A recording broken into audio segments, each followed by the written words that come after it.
Good afternoon, everybody, and welcome back to the Day After podcast and our sub-show, Too Many Kubricks, where we had the tremendous pleasure of watching and reviewing every Stanley Kubrick film in chronological order.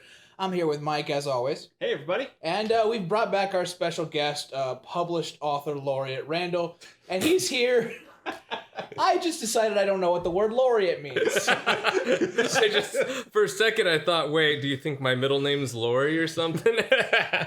And we're here to discuss 1964's Stanley Kubrick film, Dr. Strangelove, space, or How I Learned to Stop Worrying and Love the Bomb. Oh, I mean, that movie put me at ease. I love the bomb now. All right, if you guys are still oof, that makes me sad. I'm gonna bust out first.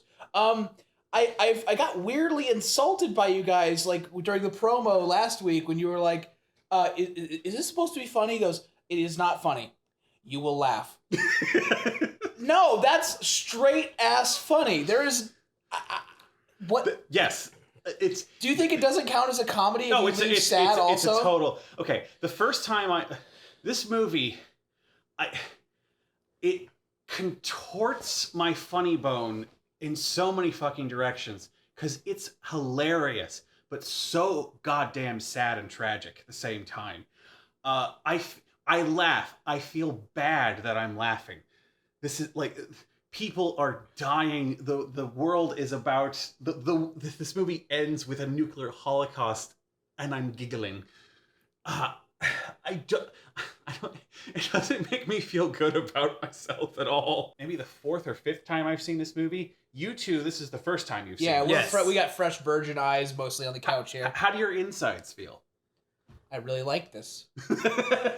I thought it was great. I don't have reservations regarding dark comedies. I feel like beginning with Paths of Glory and then where it is appropriate, particularly in Lolita and other places, you could be no strings attached funny. I think that there's this idea that Kubrick can't be funny because he's one of the greatest who ever lived, certainly in his speaking language. But I laughed. I can laugh and still feel bad. I'm just glad that this is a hypothetical situation. Yeah. Yeah. No. We're not playing that game. I'm gonna. Yeah. I mean, maybe that's the non-funny part. Yeah. This guy. That's okay. That's another thing that it contorts my inside so much. Is this is a satire that is pointing at, ha ha ha, look how absurd this is. Aren't you glad this isn't possible? Oh. Guys, this is coming. This came out around a year after the Cuban Missile Crisis. Okay, all right, context. So, and also several other near-miss World War IIIs that were kept secret that involved nuclear submarines and radar mistakes. This kind of thing is, except for the Doomsday device, has happened several times in the last 60 years. It's because that's how comedy gets you, because it relates to you. In context, the only context I had for this movie is there's that classic image of the cowboy riding a bomb. That is the only thing I knew about this movie coming in. Ditto. And the first thing that made me laugh, it's the pilot in charge of the airplane going into a safe and switching out his pilot's hat for a cowboy hat. And it was hard to take the movie seriously after that, even at its most serious points. And that's sort of what drove the comedy for me. Is I'm like, I know this is a comedy. I'm going to laugh. People are dying. I am laughing uncomfortably. I don't mean to be a prude that says... I try not to be the prude that says, okay, because of the subject matter, I'm not allowed to laugh. And I think part of it was... we'll call them guardrails when I was watching this. I saw the cowboy hat. I know what happens to that man. Let me just enjoy the ride. Yeah. And I guess this is fourth or fifth time around. I enjoy the ride every time to the point where I start rooting that the world will be saved every fucking time. Well, that's you being a human being. But I know I'm going to be disappointed. My insides are going to hurt again. And I'm just like... Maybe it's because I come from I love brutal movies. I love feeling expressly sad, unflinchingly horrible. And the idea that it can be fun political satire too. This is like my day off. This is like a Thursday for me.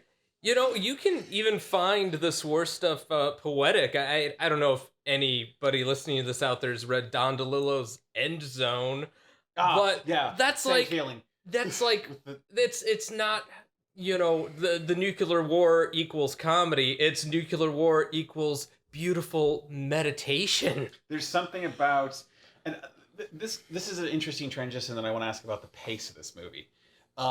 There is almost an affectionate attention to detail in this movie, to Process. the process of war tactics and specific instructions and war tech and missiles and tactics, that where you can tell that it seems like the camera eye has a fetish for it, but at the same time is satirizing.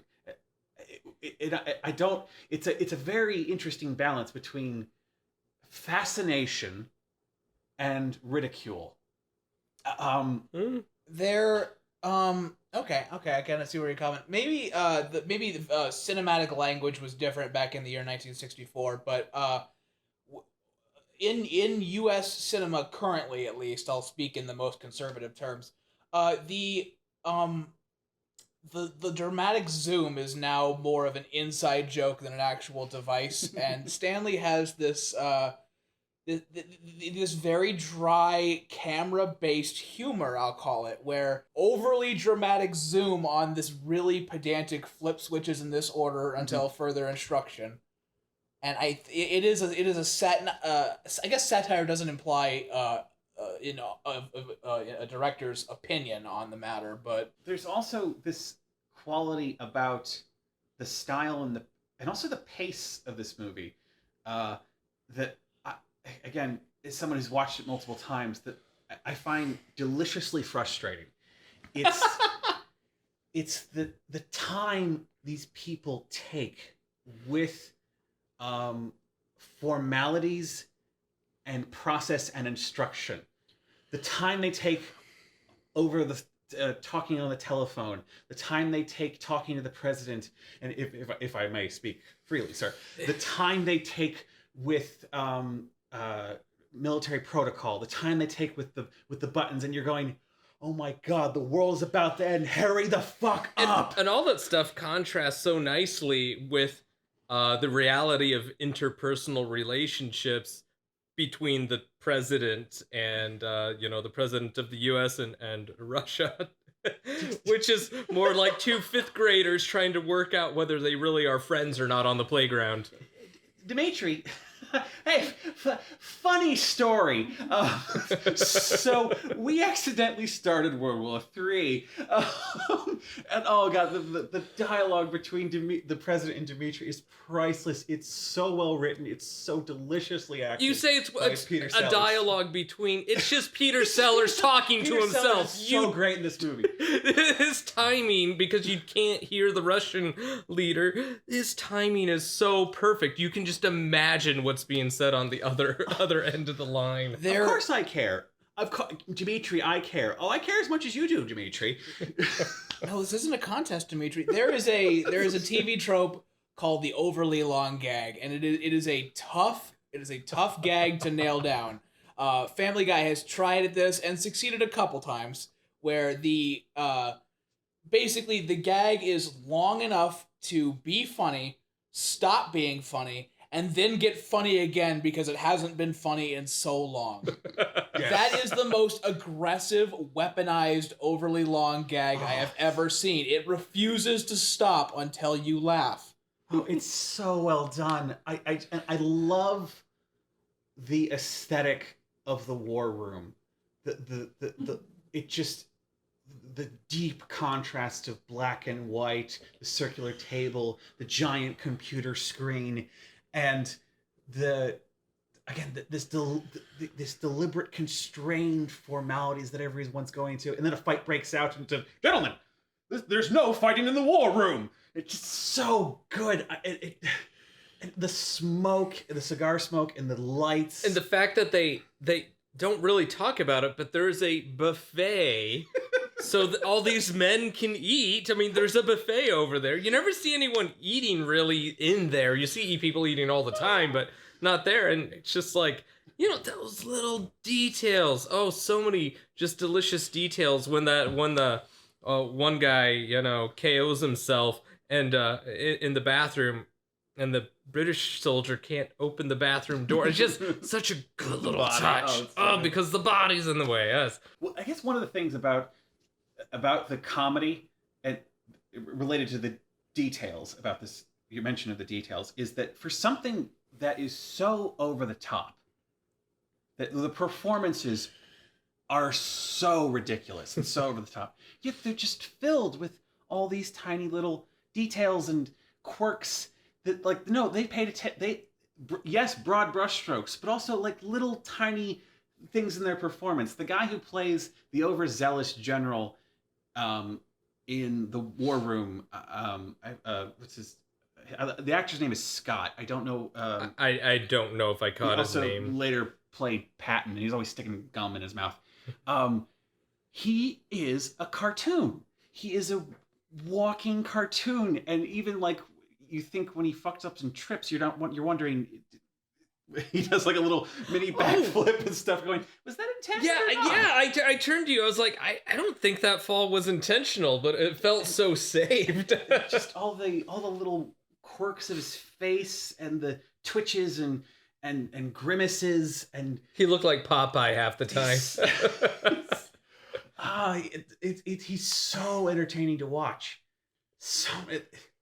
Within film at this time, I think that it's easy to be a human. It's harder to be a cartoon. At least he showed me how difficult it is, because how much do you think he practiced that fake fall? That fake real maybe false.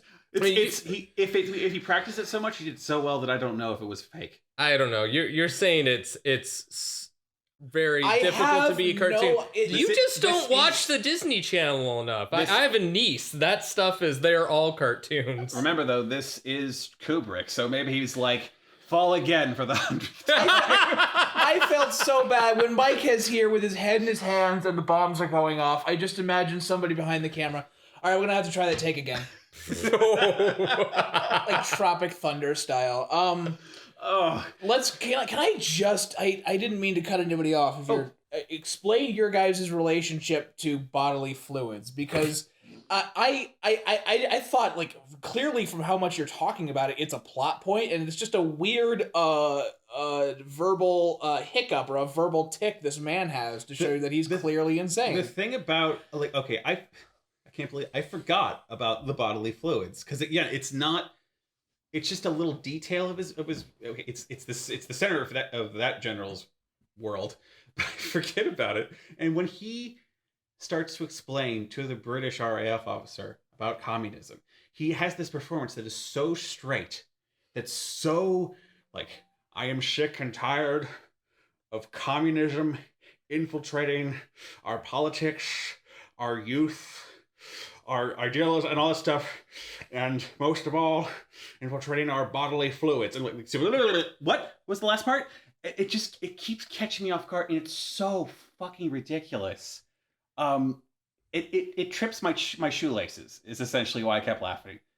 And that same thing you were telling about the Family Guy joke that goes over and over again. Yeah, it gets me. It keeps going again and again, and the fucking bodily fluids just makes me. Fine, I'll fucking laugh. God damn it. God, if you'll stop, I'll laugh. God damn it. I thought it was a great commentary on, ideology. It's like, are any of these things real? Are any of them really important? Because we could start a war over bodily fluids. Oh, yeah. Okay. Go ahead. I guess the differences between, the crony capitalism and, like state fascist communism and them squabbling over each other and they're threatening to destroy humanity over it, they might as well be fighting over conspiracy theories about bodily fluids. About fluoride and vodka versus water drinking habits. It's kind of like that Swift thing about the two cultures who went to war, and you're asking, why did you guys go to war for like 100 years? Well, they cracked the egg this way, and I cracked the egg Right, this John way. Swift. Well. The big enders and the little enders. Let me do my niche thing. Nobody has fucking seen this, but let me fucking talk about it, guys. One of my favorite anthology series of all time is the ABCs of Death, where they gave everybody $5,000 and picked a letter out of a hat, and they told you write a short about death that begins with that letter of the alphabet. The first one's kind of bad, the first edition, but Z was given to a Japanese director who wrote a short called Z is for Zetsumetsu, which is the Japanese word for extinction. And that's that what the fuck episode. there's actually one called What the Fuck, but this is oh shit.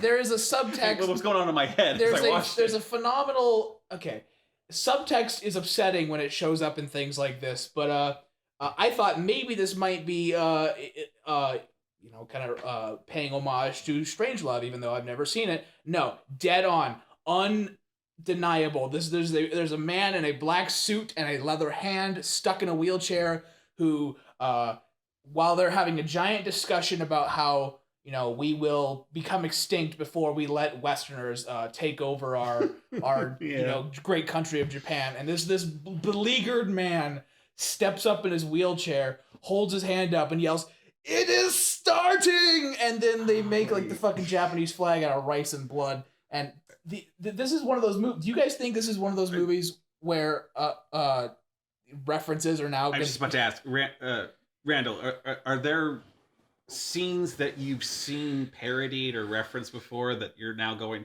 oh, that's where that's from?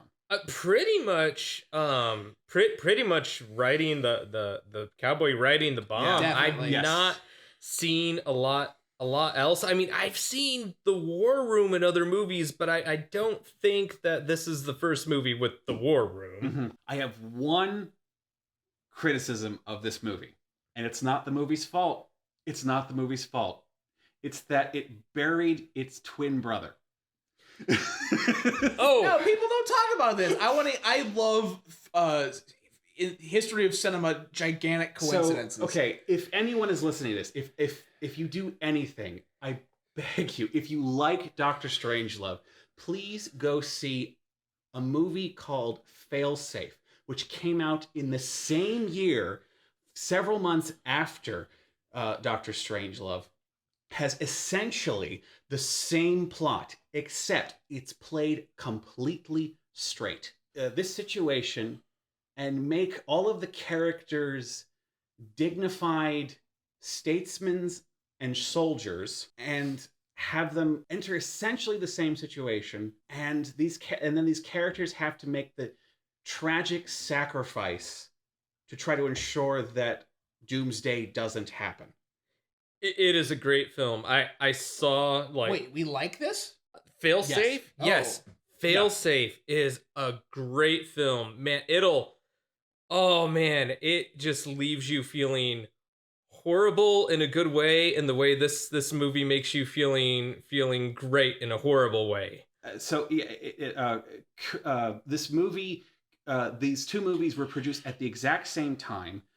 I think whoever produces, was it Columbia Pictures? Yes. Columbia Pictures bought Failsafe in the middle of its production, and then Kubrick had it fixed so that Doctor Strangelove would come out first, because otherwise they would both bomb.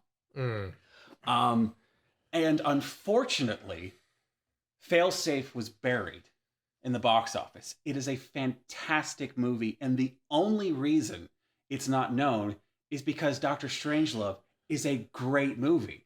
It could have been the other way around, really. Because Failsafe is a great movie. Yeah, if it to give anything to Failsafe's credit, it took a great movie to bury a great movie. Yeah.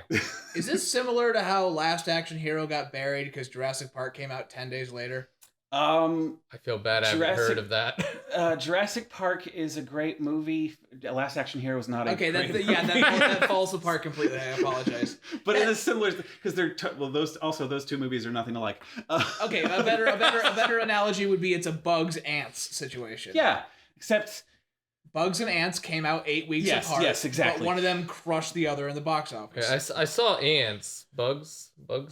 Interesting. I don't know this movie. See, you're one of these people who keeps seeing like the ripoff. Holy shit! Oh shit, Randall! Last year we did a Pixar Sunday where we watch every Pixar film in chronological order. It's the middle of the road of Pixar. Yeah. It comes right at the beginning. I've listened to a few episodes of the podcast. I'm your one listener. If you're wondering who that is. Oh shit! That's where you get.